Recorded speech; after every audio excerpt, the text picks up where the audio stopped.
New Year means new pasyalan. Tara, tamang gala muna tayo na fun at chill lang. Dito sa Las Piñas, sa may tapat ng Alabang Zapote Road, matatagpuan ang first of its kind attraction sa Down South na may 15 rides.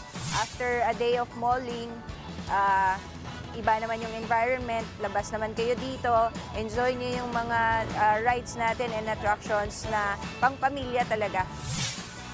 Let the fun ventures begin! Present ang mga family rides gaya ng Happy Train, Mini Wheel, Bomb Cars, Mini Pirate Trip, pati na ang carousel na ultimate crowd favorite.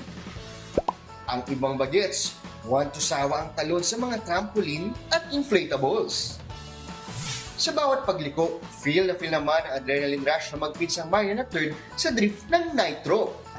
Sa fun, masaya po kasi umiikot ka po. Kunyari, nagdadrive ka po para matuto ka po mag-drive na totoong kotse. Break from the screen din ang mga bata sa mga mala-jungle activities. Ito pa, may dino rides na slow-mo ang galawan. At huwag na huwag tayong uuwi nang hindi ito nasusubukan. Yes mga kapatid, dahil bagong taon, happy weekend tayo dahil ito, itatry natin itong inaabangan na boat pool, di ba? So ito na. Oops. Parang sa Bulacan lang, basa. Sanay ako ng ganito. Oh, maganda siya.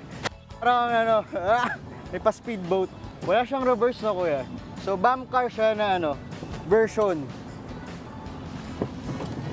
Oh, di ba? Sarap.